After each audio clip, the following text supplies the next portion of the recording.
Something is wrong. Something very strange is going on. People from all walks of life and from every corner of our planet feel it. Something is wrong. Those with faith in biblical prophecy suffer less with the problem as they look to the Bible and their faith for grounding. But even they have questions. They feel it too. We all do. Something is wrong. It is the intention of this short podcast to enter into the darker side of human history with the hope that it might be as a guidebook to what is happening and to what has happened to get us here. We can't promise that it won't be blunt, disturbing, and world-shattering, but we can promise that it will be the truth, at least as much of the truth that can be gleaned from the maze of lies meant to disguise it. When you do feel like your foundation is made of sand, remember the words of Jesus Christ when he said, "Ye shall know the truth, and the truth will set you free."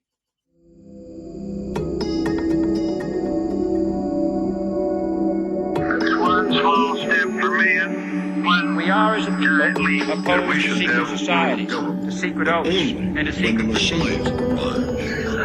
We are opposed around the world by order before that time conspiracy must be the work of the relies devil. primarily on covet means. Well, join me. I'm glad to sit here at the right hand of Satan. The vision of Joel has been fulfilled. So the name of this project is Unvax. We don't just need more money for vaccines for children eventually. We need more money to plan for the second pandemic. There's going to be another pandemic. We'll eliminate this behavior. And we believe that's the way to get that. My preferred pronouns are he, him, his. Do you think the first gay president or the first woman We already president? have it with Obama, so let's just calm down. Michelle is a trans. Transgender. We all know. And so we eat the blood of our enemy. But you know, there's quite an awakening coming.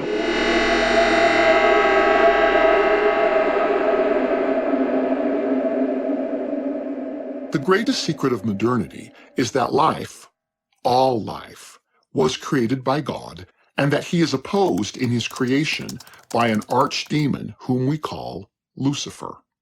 They are not beings equal in power. God is all-powerful, while Lucifer only gains power through influence. Lucifer is destined to lose in the end, but God permits his atrocities within seemingly extreme limits until a set future day when all creation will be judged for their actions and all wrongs will be righted. In the end, Lucifer will be completely destroyed and handed over to the second death. But it is not the purpose of this episode to delve too deeply into the basic tenets of Christianity, although we will from time to time. Here, we state it so as to use it as a foundation in order to understand modernity correctly, since both our lives and our demise have been intelligently designed. While we will embrace all history as our guide, this episode is dedicated to exposing the number one motivation behind the chaos we are all feeling around us. Let's step into the darkness, or as the Luciferians say, let's go down the rabbit hole.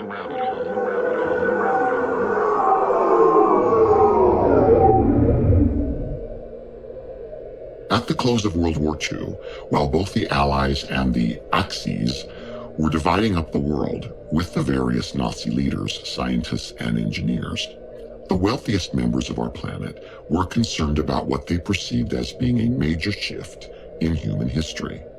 Prior to the Great Wars, men tended to marry later in life after they had established a means to support a family, and women tended to work hard in the fields with their men in order to homestead.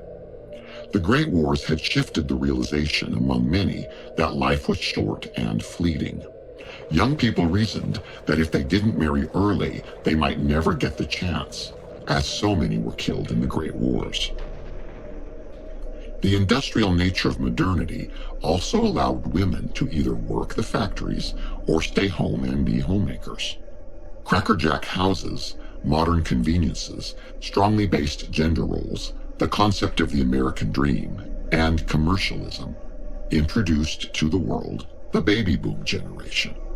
This explosion of human population terrified the wealthy elites of the world. They were certain that the planet Earth had very limited resources and that without some form of intervention, humanity would destroy the planet. They agreed with Darwin that might made right. They reasoned that modern conveniences were actually interfering with natural selection, and that if something weren't done, humanity was destined to de-evolve with the planet. As the major property holders, they reasoned that they were also the ones illuminated enough to save the world. In planning this, they fell back on their roots and ancient plans, many as old as Cain and Nimrod, but better articulated by Plato, Johann Adam Weishaupt, H.G. Wells, and Aldous Huxley, among others. On the 29th of May, 1954, these self-appointed lords of all the earth gathered at Oosterbeek, Holland, at the Bilderberg Hotel to discuss, as the public would later be told, concerns about living in eternal peace and how to guarantee that no future world wars would ever happen again. From these meetings, it was reasoned that mankind had two choices. Either stop the coming baby boom, in other words, lower the population, or find a way to colonize space and thereby give humanity more elbow room. Once you know this, you can correctly understand all of the agendas pushed upon the people since that date. For example, what do the following completely unrelated agendas all have in common? Let's play that which of these things is just like the other game.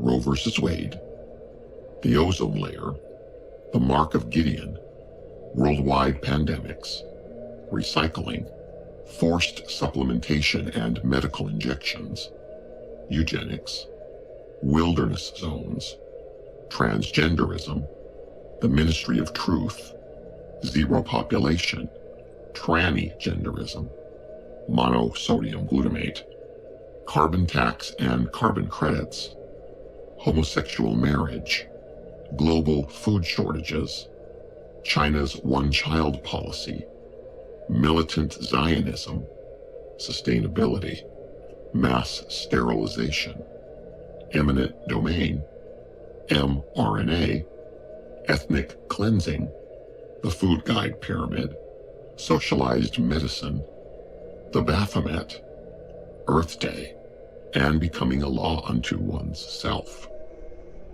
If you guessed D, all of the above, you guessed correctly.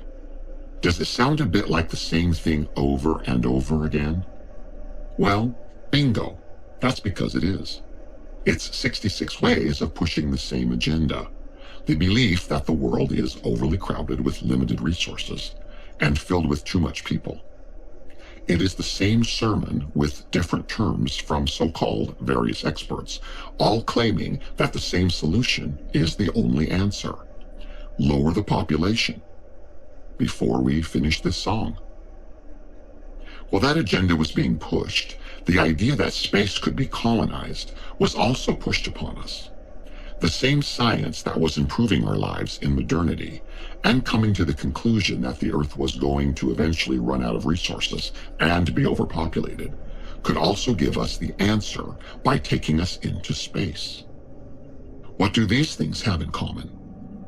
Alien abductions, NASA, Kal-El, Carl Sagan, Baby Yoda, the moon landings, Chariots of the Gods, Futurama, Space Force, The Martian Chronicles, Reagan's Star Wars Initiative, biodomes, astronauts and cosmonauts, Tomorrowland, the Justice League, the Space Shuttle, ETs, cloning, sci-fi, the Van Allen belts, Jean-Luc Picard, cryogenics, wormholes, UFOs. All are an attempt to push humanity's hard-earned tax dollars and public resources into getting mankind into space as our next manifest destiny for more elbow room. Now, we all know that power and money corrupt, and absolute power and unlimited funds corrupt absolutely without limit. It was not too long before the dark plans of the elites got darker. It was one of the house rules of secret caucuses in combination that whatever happens in Vegas stays in Vegas. Unless you're Prince Harry Windsor and you're having a naked orgy party at the MGM Grand. Then your pictures get passed around the internet, as some of his bodyguards and female guests did. But generally, one does not out nor quote directly the plans and people within a Kabbalistic meeting. Thus ideas, plans, and arrogant nonsense can be freely shared, and what-ifs are openly what-ifted. We know quite a bit about the topics, discussions, and musings of these secret meetings because the so-called little nobodies, worthless eaters, are starting to talk. It is a mortal flaw of the rich and powerful that they, like the royals of England, have grooms of the stool and whipping boys and dogs' bodies. These are people who do everything from dressing them, feeding them, and literally wiping their butts. They are servants whom their earthly masters see as dogs, pets, or furniture. They are in their master's eyes as subhuman. Internet search the video of the young boy escaping naked out of Buckingham Palace's window as an example of what we're talking about. These human wallpapers are privy to everything that goes on, from the elite's dining table to their privy. What started happening was really very simple. As arrogant elitists spoke their diabolical plans for the greater humanity, the servants began to become alarmed at what they were hearing and felt the moral need under God to warn the rest of us. They are at least trying to, although most of the prince's hairyless bare butt photos have vanished from the internet. Just one of the perks of money and power. And the news and internet fact checkers, owned by the royals and the cabal, say that some of this never happened, such as the naked boy escaping the palace in broad daylight from the top floor. The royals say it was all a joke or fake news, but you can see him fall to his death during one of the changing of the guard parades in front of the public, which at first finds it funny, until the shock of it wears off. Go and see for yourself. While the butlers and butt wipers of the rich elite were speaking out, the underlings of the Luciferian community also began to become alarmed at the agendas of their high wizards and witches. These low-ranking Satanists enjoyed the lifestyle they were living. They enjoyed living with one eye shut, to use their symbology. They liked the freedom they had in our modern world to live, party, and play with the rest of us while keeping their secret rituals in the dark. In short, they didn't want the world to change, nor follow the agenda of their upper-ups in creating a new world reality. These also began talking. Thus, what you're about to hear comes from them. It didn't take long for those in charge to realize that space colonization was not a viable option. The number one challenge was Earth's radiation rings, known as the Van Allen belts. But after that, their next problem was finding an inhabitable planet close enough to get to. Please note that after nearly a century of searching and zillions of dollars that could have gone to help the poor and needy, we have still found 0 additional inhabitable planets. So the focus returned to population control on Earth in earnest. When it became clear to those in power that humanity was not embracing their depopulation agenda, it was deemed necessary to take more drastic measures. The world that the rich and powerful envision has no more than 500 million people worldwide. This is a problem because there are currently over 7 billion people on the Earth now. These 500 million were to be controlled by a one-world government in Marxist style, where a vanguard, their word, of ruling lords controlled all aspects of life on Earth. A strict class structure in Nazi style would control everything. It was to be a blend of feudal serfdom mixed with modern technology. It was said that base humanity would own nothing and be happy.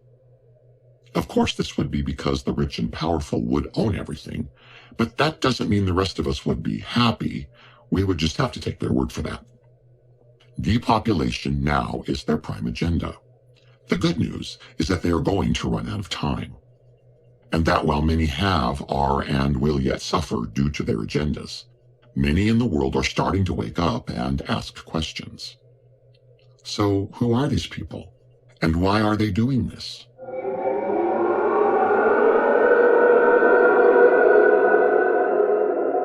Something is wrong. We are going to explore all of these things and more together, albeit somewhat randomly. The surest way not to miss anything is to subscribe to our show. Subscribing doesn't do anything for us, but it will alert you whenever a new episode is released. We also can't promise that you're going to want to know all of the things we will be exploring together, but we can promise you that most of it will be the truth. We are rapidly approaching a time when one will not be able to bury their head in the sand and not reap the whirlwind. You will find that on a soon-to-come future evening, you will have to choose a side. Not choosing will also be a choice. It is our hope that together we will make the right choice and choose truth, for that is the only way to freedom. We can also promise you more than one surprise. Fair use claim. We are claiming fair use for the items in this podcast in which we do not own the copyright. United States law allows us to use items copyrighted by others in this podcast without their permission in the manner that we have under fair use. American courts have ruled that using another's copyrighted items in this manner is crucial when commenting and illustrating subject matter. Otherwise, news and commentary in the public discourse would be hindered, which is a violation of our constitutional rights, including our freedom of speech and freedom of the press, etc. You shall know the truth, and the truth shall set you free.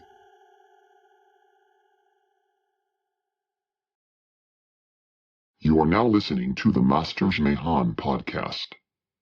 Episode 2, The Butt of Every Joke. This episode may be deemed inappropriate for some listeners. If you are immature, overly sensitive, or unwilling to embrace blunt truth, you are advised that you may want to skip this episode. If you have been ritualistically or scientifically abused, you should stop now and ask someone safe, whom you trust, to let them listen first, and then only listen in their company or if they deem it is safe for you. Some information might be triggering. If you are a minor, please consult your parents before continuing.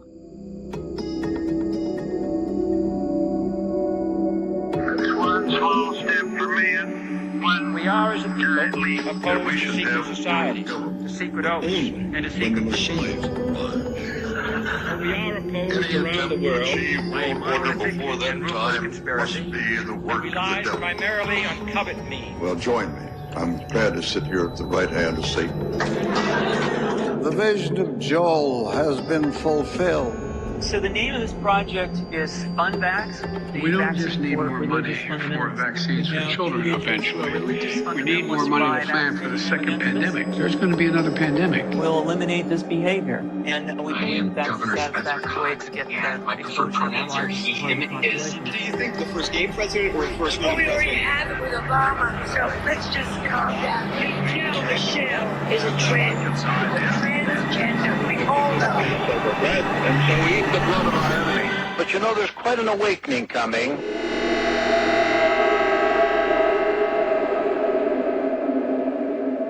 All creation functions on two principles, motion and strength, called by God masculinity, and rest and nurture, called by God femininity. Now it is true that a bonded pair, a male and a female wed together, share these roles when rearing a family. They are nonetheless two separate forces that by coming together form a perfection. Thus the Lord's, "If ye are not one, ye are not mine," and "There is no man without a woman, and no woman without a man in the Lord." God your Creator designed your human body to be the temple of your spirit. Your spirit, made in the image of your body, according to Moses, enters your physical body when it is developing in your mother's womb, rest and nurture, after the seat of your life, motion and strength, was placed there by your father. While we will embrace high school biology here as our guide, this episode is dedicated to illuminating the spark of life that is causing all of the chaos we are feeling all around us. We will come to see that despite it being held up in great esteem by its practitioners, in the end, it will really be the butt of every joke. Let's step into the darkness, or as the Luciferians say, let's go over the rainbow.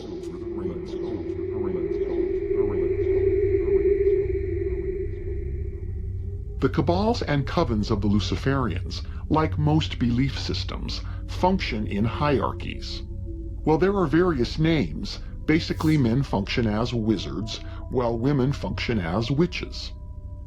Disney-style cartoons and children's stories paint these wizards and witches as either helpless, friendly bumbling fairy godmother fools, or old friendly sages with elder wands, whose magic spells come to the rescue of children needing glass slippers, or admittance into Warthog's School of Wizardry and Magic somewhere off the coast of Glasgow, or as darkly demonic Grand Dame, Maleficent, Cruella, devils. There is an important occult reason for this, which we will save for a later time. But in the occult, only a wizard has a true wand, and that wand is his erect penis. This is why wizards wear robes, and no underwear, when they slither in to their rituals. When they are aroused, they are quick to flash their erections to the gathered, so that it can be seen by all that the magic is flowing through them. Reality, as Luciferians teach it, is that life comes about in two ways. First, when a wizard puts his wand into a witch's cauldron, her vagina, or if one is already born, when life starts anew, called being thrice born if you were born a Christian, when a wizard puts his wand up your ass, male or female. This is known biblically as sodomy and paying the dog's price. Luciferians believe that in order to be born into the occult, a second spirit, a demonic host, has to be birthed into your body. Since this can't happen through the witch's cauldron, or tunnel of life, it has to be done through the anus, or tunnel of death. Ultimately, all of Satan's symbols teach of death, so this makes sense to them. They teach that when the wizard's wand strikes the base of the spinal column through the anus, it opens a pathway of light up the human spine into the pineal gland, where they believe your spiritual entity, the seat of your consciousness, dwells. Where Christians teach that after baptism, one can be confirmed with the gift of the Holy Ghost as a comforter, a baptism of fire as in the day of Pentecost, Luciferian adepts are told that they will need a similar spirit or animal guide or a demon host to possess them in order to be born into the occult. For some reason I can't explain, every occultist I've ever met seems to think that they were inserted with either Merlin or Saint Matthias. I've enjoyed stopping them before they've told me and said, "Wait, let me guess, you've been possessed by Merlin or Saint Matthias." For a moment, they think I must be a powerful adept to know this. It's always deflating when I tell them that I've met about 13 of them, who all have Merlin, and I'm not sure how he gets around between them all. I only know about 6, who all have Saint Matthias. The truth is that these inserted demons range from familiar spirits to Amityville horror entities, based on the luck of your draw, or on Satan's plans for you based on your star chart or analyzed DNA. While the Holy Ghost is the Father God's gift and a companion and a comforter, speaking peace and wisdom to the human heart, the anally inserted demonic host slowly turns its host into a rebel, or worse, a psychotic semi-schizophrenic. Two wills cannot exist in peace in one location, or as the Lord better described it, a house, your body, divided against itself, will not stand. This is the proper understanding of the account of the demoniac man of Gonorrhenus in Luke 8, whom the Lord exorcised. He was legion because it is said that with each anal insert of a wizard's wand, an additional demonic host was added to the victim. As chaotic as it is to host one demon within you, imagine the internal chaos of hosting an entire legion of satanic entities. No wonder the man was both furious and crazy. Sodomy is considered the first sacrament of Satanism. When it is done to children before the age of 6, it is particularly damaging. But we have reached a place in our society where anyone wishing to descend the escalator of satanic success and grab the brass ring must allow a wizard to sodomize them at any age. This, they believe, connects them directly to the power of the wizard's will, and perhaps worse, to eventually direct communication with Lucifer. Those who have been through this, when it is done correctly, to use the term very loosely, say that there is a flash in their brain when their pineal gland is cracked open to allow the new demonic host to enter. They claim that this is the reason that Lucifer is called the bringer of light here on earth. Lucifer means the light bringer in Latin. His name in Hebrew before his fall was Hallel, which means the bringer of light of God. When he was cast from heaven and fell to earth like lightning, he lost his El suffix and just became Hell, or Satan, which means the enemy. Occultists say that Joseph Brooks' famous #1 song in 1977, You Light Up My Life, is in praise of this experience and the bringer of light. Who knows? If so, it is a bit warped.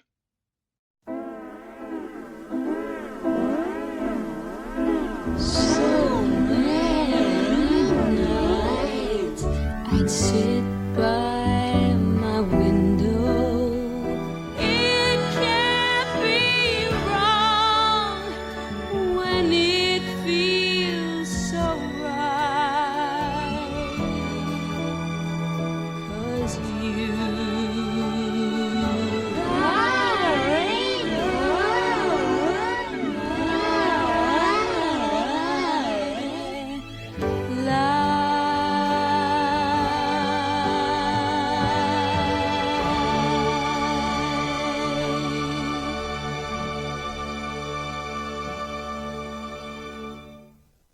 It can't be wrong when it feels so right?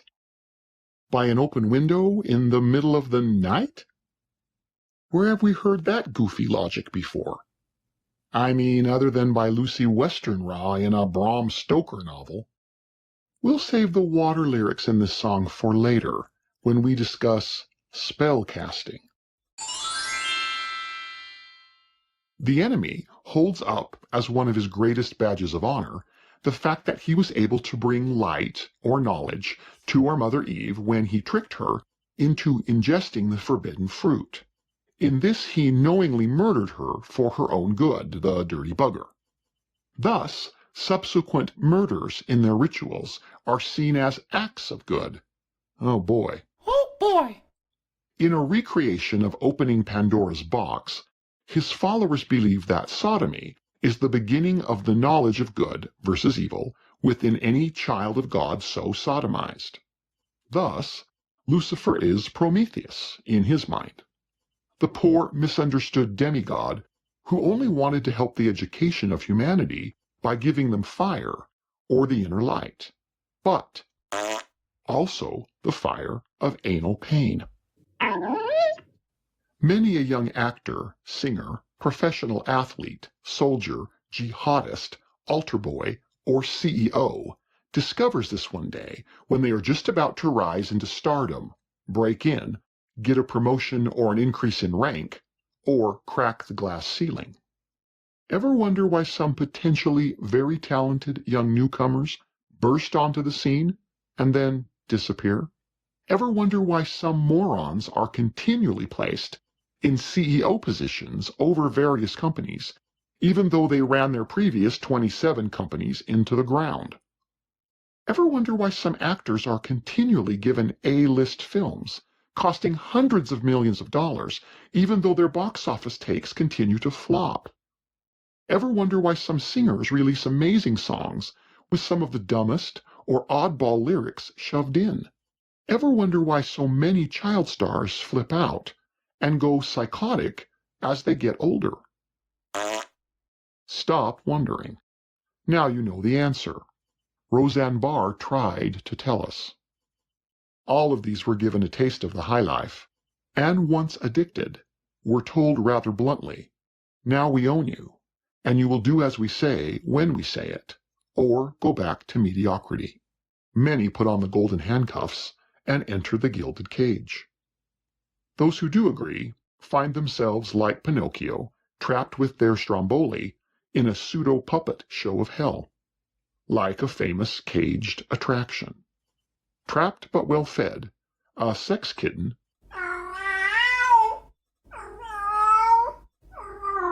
or a boy toy on call. I'm a mechanical boy, like a mechanical toy. I do as I'm ordered and never ask why. I never can laugh and I never can cry. I never have lived, so I never shall die. That's because I'm a mechanical boy. Those who refuse to play their game are sometimes congratulated for their sincerity and told that they passed a morality test, and then discover they never rise above where they are. This is one of the reasons the Lord has said, "A broken heart and a contrite spirit I will not always despise." Today, these can be a sacrifice to God. All humanity are God's children, and within them is the desire to rise above their beginning circumstances. For those who refuse to be marked and violated in Mystery Babylon, the realization that they will not fulfill some of their dreams can be heartbreaking. All one can do then is remember that the Lord God of Israel has promised to bind up all broken hearts and wipe all tears from our eyes, if we will but endure it well and hold on for the brighter day. It also wouldn't hurt to stop electing morons, Pinocchios, and Strombolis to high worldwide public offices, people. We will have more on this topic soon. Fair use claim.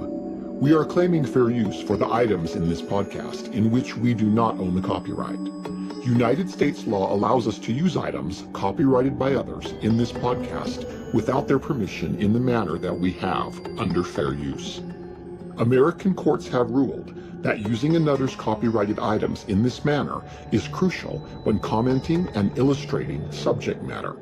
Otherwise, news and commentary in the public discourse would be hindered, which is a violation of our constitutional rights, including our freedom of speech and freedom of the press, etc. You shall know the truth, and the truth shall set you free. Masters Mayhem will return.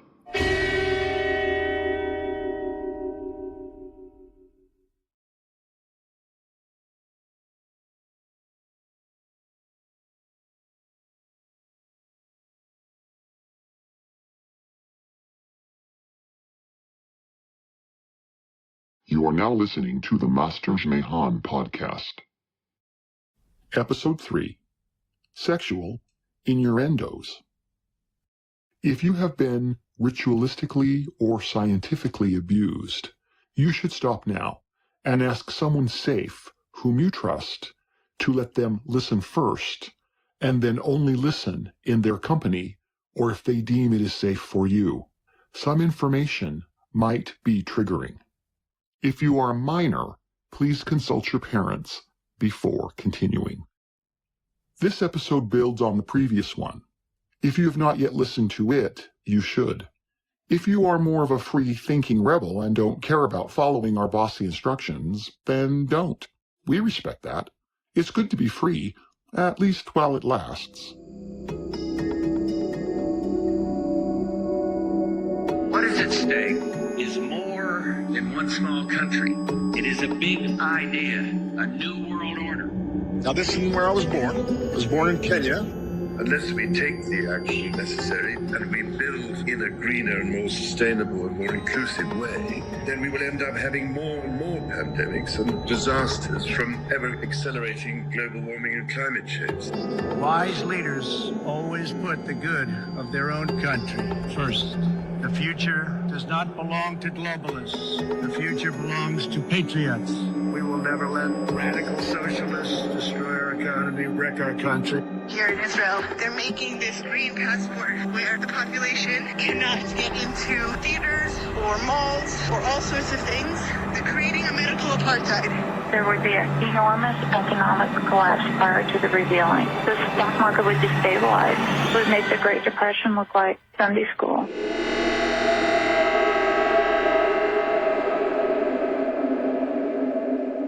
While demon insertion, possession, via sodomy, can happen at any age, the occult prefers to sodomize children before the age of 6. This is because the trauma associated with the experience forces the child to disassociate. Repeated disassociation experiences will in time fragment the human mind and create what we used to call a multiple. Older children and adults are much harder to disassociate, although, depending on the personality, it has happened.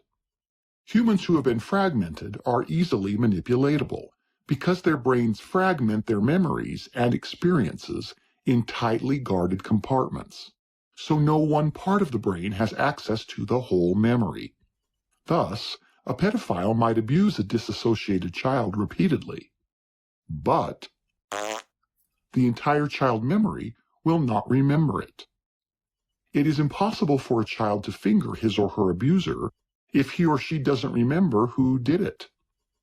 Let's step into the darkness, or as the Luciferians trigger, it's time for communion, communion, communion, communion.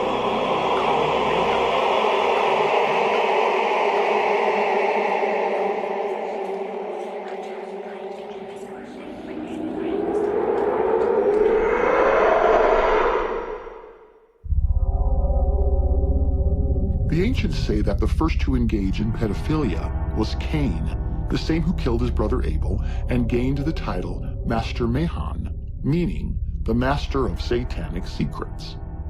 Abuse leads to abuse, and sure enough, Cain's sons and grandsons furthered the practice. They called it paying the dog's price. As even in nature, the alpha dog of a pack will mount other dogs, male and female, from behind in an act of domination.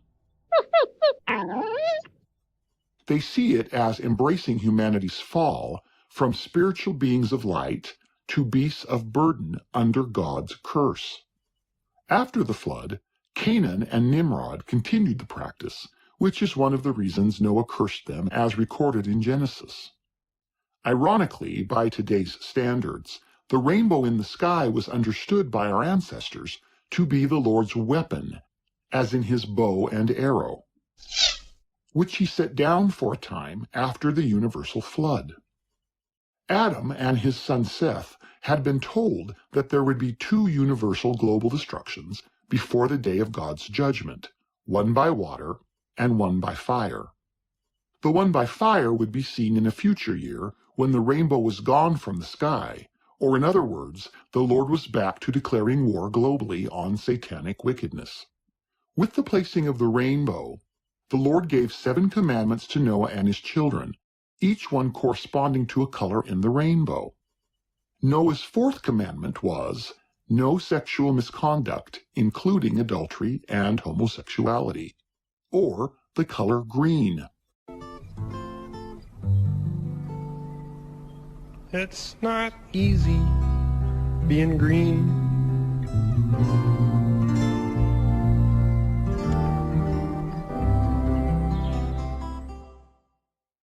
See the irony? Lucifer loves to mock both the sacred and the perverse, because since his fall, he has become increasingly schizophrenic. His high wizards and witches know this, But because he is also brilliant, pun just realized, they follow his commands anyway. Another example, just like the flaunting of the rainbow, is the word faggot. Again, the irony. The word faggot is an Old English word that means a bundle of sticks tied together to be cast into a fire, the same that appears on the back of the American Roosevelt dime. It's more clear on the Mercury dime that preceded it. Mercury is one of the Greek personifications of Lucifer. There are many out there, again, schizophrenic.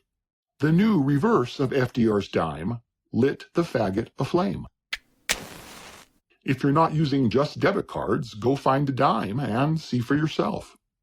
This word was used by members of the Naughty Hellfire Club to describe those who were destined to be bound together when Gabriel blows his horn and tossed into the great fire of God's judgment. So again, mockery. But it is true that historically, useful faggots were not green. Green wood doesn't burn. Sodomy was the first of many marks of the beast, since under Cain and Nimrod's beastly government order, any wishing wealth or celebrityship had to permit the act upon themselves. In terms of victimizing children, it was not long before they realized that a broken child needs some kind of internal structure to anchor the chaos to, as well as make sense of the demons being placed inside them. A demoniac, such as previously explored in the book of Luke chapter 8, is of no value to anyone, including Lucifer.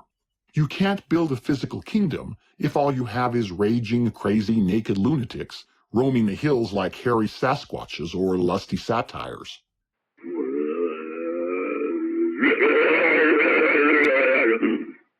Nor are you able to talk the rest of us into wanting to join that.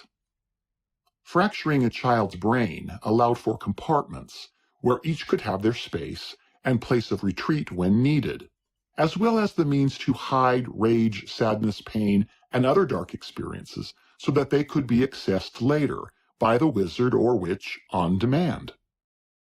Hollywood knows this and illustrates it often in programming.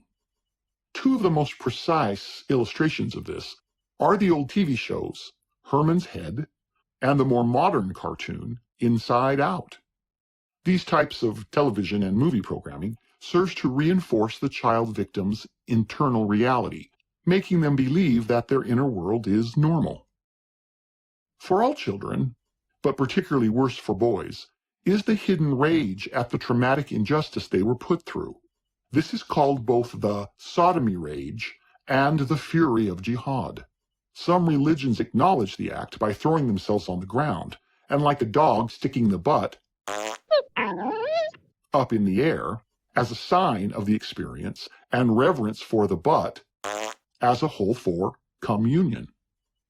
It is known that such painful and traumatic experiences, particularly for children, stifles their normal internal maturity processes, locking that compartment within at the age of the event. Again, this is a satanic mockery, as in heaven's eyes, one's life is destined to be like a mighty flowing river, increasing in glory and goodness over time. Christians know that Jesus is connected to water in biblical symbology. Stopping up one's never-ending river of Christ in their soul is damning it. Thus the wordplay and true meaning of damnation, to stop progression.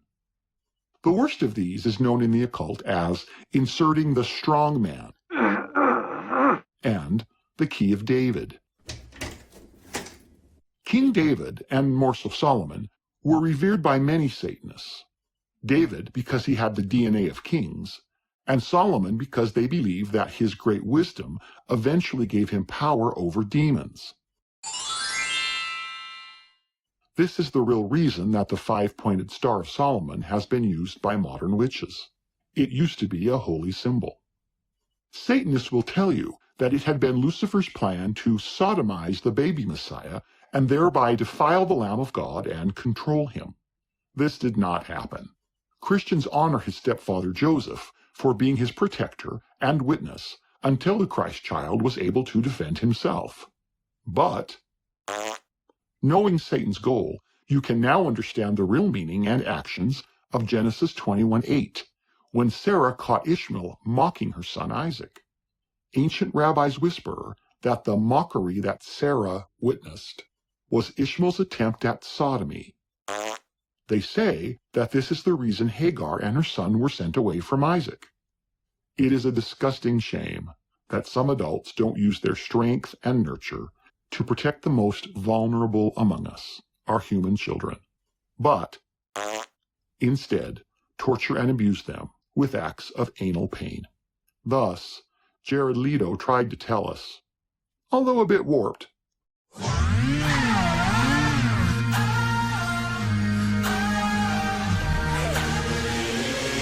at the sky, see a dying star. White lies, it's a man on fire. Making love with the devil hurts. Times are changing.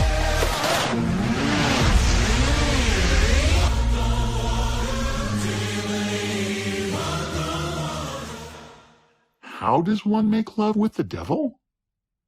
How does Jared know that hurts? Incidentally, the dying man in the sky that is a white lie is Saturn. You know, the mythical god who ate his children? Irregardless, do you have the faith to walk on water? Do you believe everything you're told? Back through the water curtain.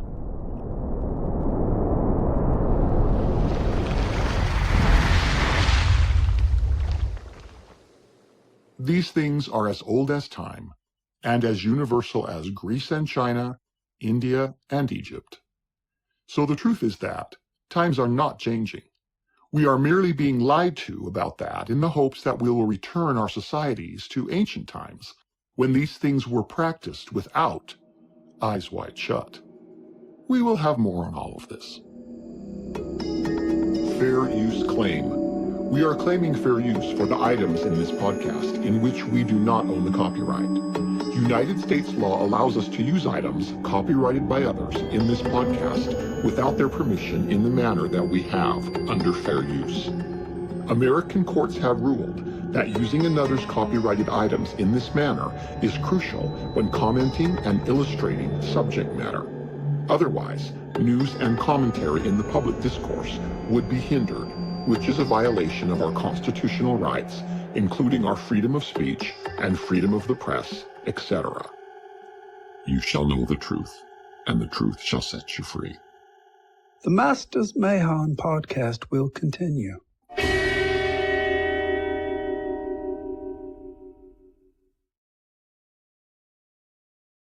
You are now listening to the Masters Mahan podcast. Episode 4, The Union of the Snake. If you have been ritualistically or scientifically abused, you should stop now and ask someone safe whom you trust to let them listen first, and then only listen in their company or if they deem it is safe for you. Some information might be triggering. If you are a minor, please consult your parents before continuing. This episode builds on the previous ones. Some podcast players, like some Beatles songs, play things in reverse. If yours does, you should start at episode 1 to get the most out of this information as it builds upon itself. Or you can follow Lucifer's first law and do what thou wilt. The breaking of a human soul takes an incredible amount of time and effort. It requires a ruthlessness and motivation that can only be described as satanic. The major difference between ancient Mahanism and modern Mahanism comes with their greater scientific approach. We will explore that soon, but since to date their scientific approach is relatively new in terms of world history and cannot yet be openly used on the public at large, they continue to use their ancient methods on you and I. In this episode, we will start with the past and come forward to the present by way of introduction. That's one small step for man. We are, as a people, opposed to secret societies, to secret oaths, and to secret machines. We are opposed Any around the attempt to world. achieve world order before that time must be the work of the Relies devil. primarily on covert means. Well, join me. I'm glad to sit here at the right hand of Satan. The vision of Joel has been fulfilled. So the name of this project is FunVax. We don't just need more money for vaccines for children eventually. We need more money to plan for the second pandemic. There's going to be another pandemic. We'll eliminate this behavior. And we believe that's the satisfactory way to get that My preferred pronouns are he, him, his. Do you think the first gay president or the first Well, woman we already president? have it with Obama, so let's just calm down. Michelle is a transgender. We all know. And so we eat the blood of our enemies. But you know, there's quite an awakening coming.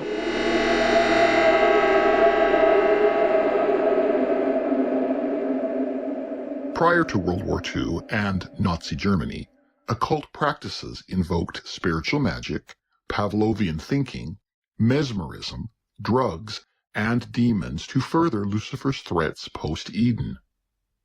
The satanic Nazi cult theorized that science and medicine could be used to create a one-size-fits-all method that could rapidly guarantee repeatable results on any human it was tried on. This was one of the major reasons behind the establishment of the Nazi concentration camps. They needed lots of people to experiment on. Let's drag some of this history into the light by stepping into the darkness, or as the Luciferians say, follow the yellow-bricked road. Follow the yellow-bricked road. Follow the yellow-bricked road. Follow the yellow-bricked road. Follow the yellow-bricked road. Follow the yellow-bricked road.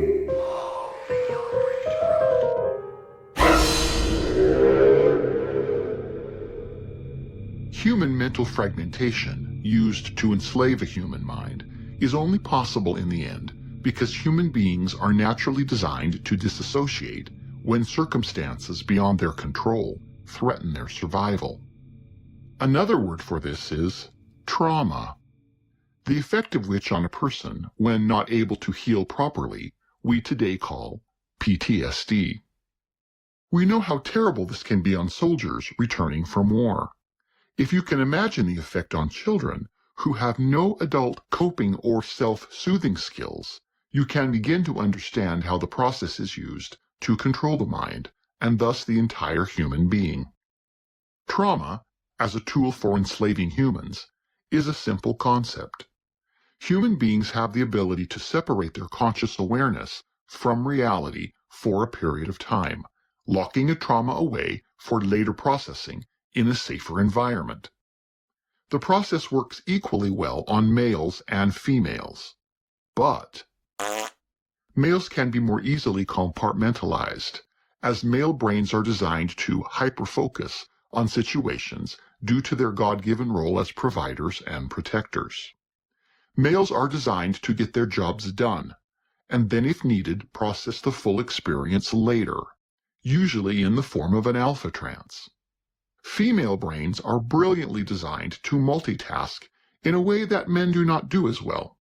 This is also used against women in the occult, as their nesting ability can more easily process multiple worlds within at once. When children are traumatized frequently while their brains are developing, and if the person is never allowed to reprocess the trauma in safety, the person is placed in a lingering state of disassociation. If these traumas occur at a particularly young age, they can be even harder to overcome, as the child in question has no adult coping skills in which to protect themselves, as we've already said. A child will then wall off the memory of the trauma and actually create another person within their mind who can take the pain they cannot yet process. Many survivors so traumatized say that these memories are stored in black and white, like a game of chess. We'll come back to that. We used to call the end result of repeated trauma multiple personality disorder, but today we call it dissociative identity disorder, since the former is too revealing. But it is just a different name for the same phenomena. At the dawn of the human family, the most horrific trauma possible on a child was pedophilia, which Cain introduced on his young sons, which we have already said.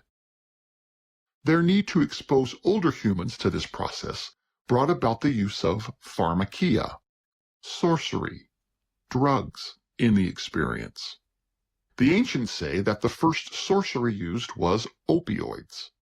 Since the males were first to be indoctrinated into Mahanism, it became necessary to find a way to bring women in, as well as to breed them in order to create more Luciferians.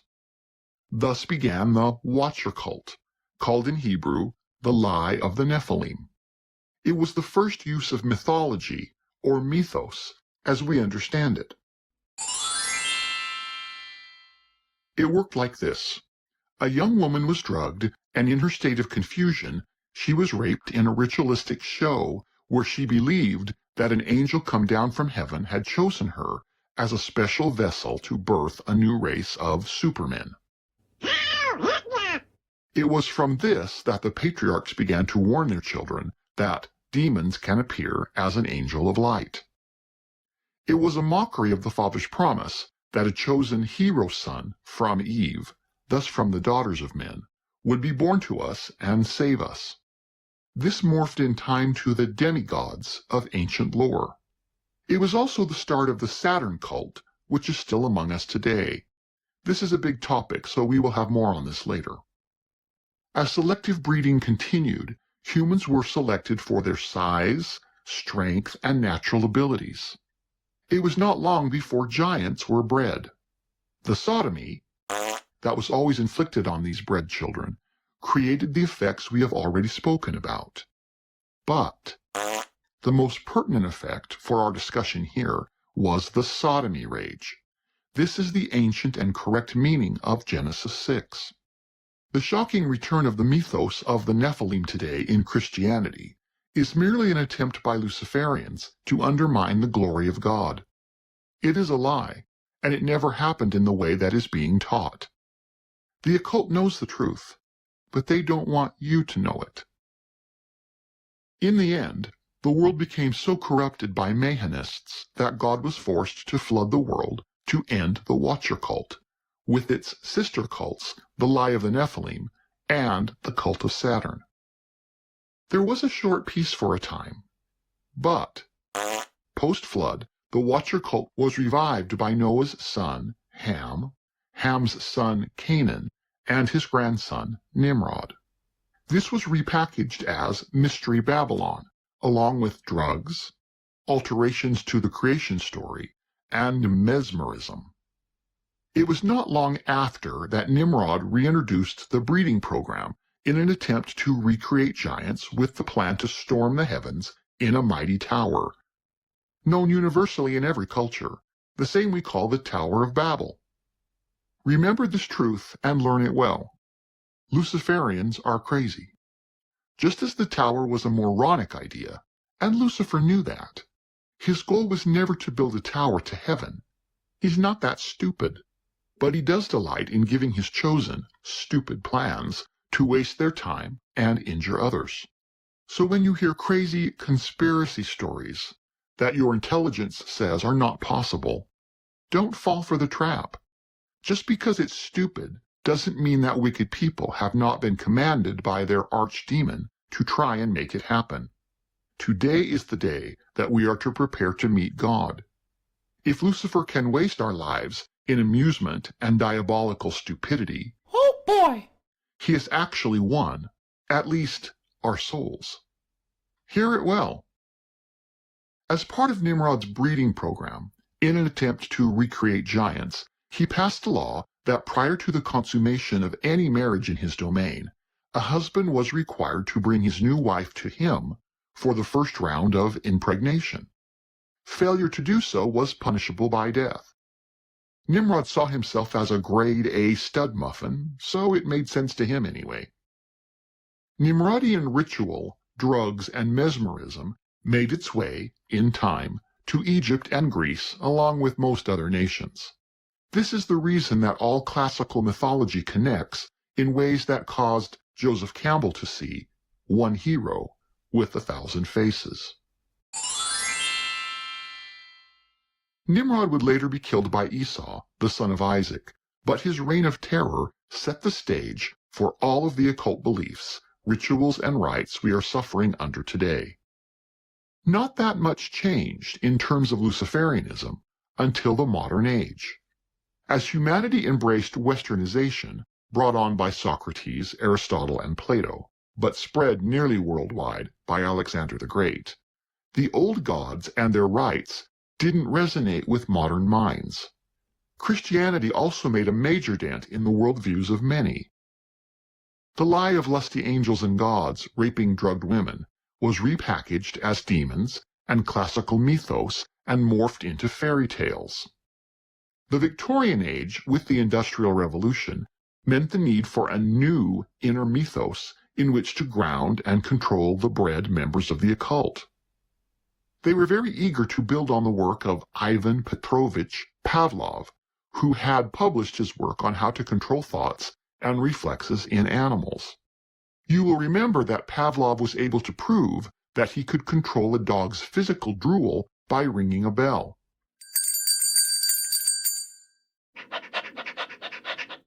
Through repeatedly ringing a bell before feeding his dog, he was able to cause poor Roverovich to start salivating the moment he heard the bell. A step up from drugs and hypnotism in terms of mind control, and its effect on physicality.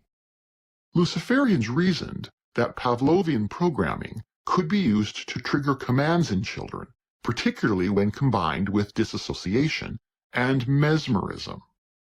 These are called triggers in the occult and range from any form of sensory stimuli, but are more often than not auditory commands. But don't have to be. Luciferians who push all the dictums of Darwinism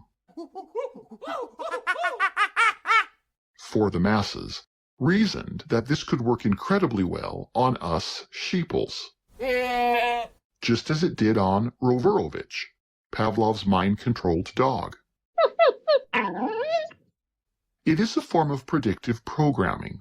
It works because a particular stimuli, if repeated enough, becomes anticipated. We have been giving you an annoying example of this to try and make a point. But, wait for it. Wait for it. We realize that it is becoming annoying. But the fact that you come to hear it in your mind when triggered, oops, wrong place, is proof that the principle works. So we will let up on the fart effects for now. But we can't promise that we won't tune up your programming if you start to wander too far afield from the yellow brick road. Do you see how it works? Pavlov's new insights into neurological, psychological, and sociological manipulation needed a better mythos than pagan so-called classical mythology to ground them on internally in modernity. And so modern mythoses were commissioned. The first of these was Alice in Wonderland, with Alice through the looking glass. But that dumbbell story was not relatable in the United States, where the occult was eager to expand into. For American children, this was replaced with the Wizard of Oz series. Once the cinematic arts were established, Walt Disney was tasked with foundational programming visually. But it was the Nazis who really blew the whole thing up when they had the full power of the German nation, the money of both Rome and the Luciferian bankers of England on their side. This was the beginning of demonic mind control in the scientific age. The Nazis were tasked with the assignment of discovering just how far a person could be taken physically into satanic dissociation before they either died or lost the will to live. The techniques they learned are still being used today to one degree or another on the public. They claim that by the year 2001, 1 in every 300 Americans have been through some form of Nazi satanic mind control programming. They say the numbers are higher in Europe and Asia. If true in America alone, that's 1 million broken people walking, working, and living among us. These have been tasked with infiltrating every state, city, and community, Every political party, church, military branch, educational institution, corporation, bank, civil service, medical, and media outlet. If the numbers are true, you have already met and interacted with people who have been victimized by ritual and scientific programming. Knowing a little bit about what to look for can help you better protect your own, as well as aid those currently within the occult who want to escape. Many want to escape, but don't know whom they can trust. Of the various sects of the Brotherhood of Lucifer, the most prominent and dangerous today is the Illuminati. Their name plays honor to their god Lucifer, the bringer of light, who illuminated them in regards to good and evil via demon insertion, via sodomy. These teach that there are two breeds of humans on the earth: those who descend from Adam and Eve, or the mammals, and those who descend from Eve and the snake, or the reptilians. Cain, they say, was the son of the serpent, while Abel was the son of Adam and Eve. Since Napoleonic times, these so-called sons of the snake have been joining forces in a union. And since snakes eat mammals, they reason that it is natural for them to eat and drink the blood of the rest of us. This is all mythos. It is a lie. But broken people act on their mythology and write songs about it, even warped ones.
So, the union of the snake is on the rise.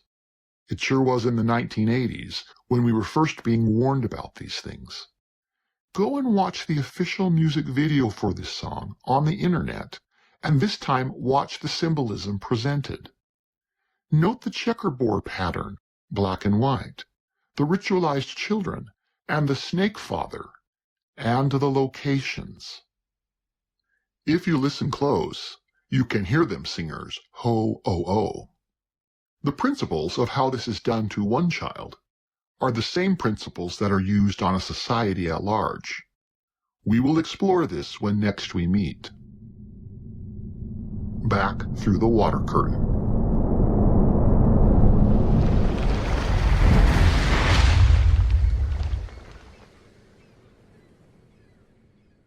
Fortunately for us, the evil ones among us always broadcast their plans. They are compulsive about that, so you needn't worry that they will stop telling us. Their major source is through entertainment, since they embrace mythos. Thus, John and Nick tried to tell us, despite their stupid nod to Barbarella. voices in your body coming through the radio. And even though there was a snake in the bushes, if you now can see that the union of the snake is on the climb, there's a chance you could be right. Nightshades on a warning. Give me strength, or at least give me a light. That we intend to do. Fair use claim. We are claiming fair use for the items in this podcast in which we do not own the copyright. United States law allows us to use items copyrighted by others in this podcast without their permission in the manner that we have under fair use. American courts have ruled that using another's copyrighted items in this manner is crucial when commenting and illustrating subject matter. Otherwise, news and commentary in the public discourse would be hindered, which is a violation of our constitutional rights, including our freedom of speech and freedom of the press, etc. You shall know the truth, and the truth will set you free. The Master's Mahan podcast will continue.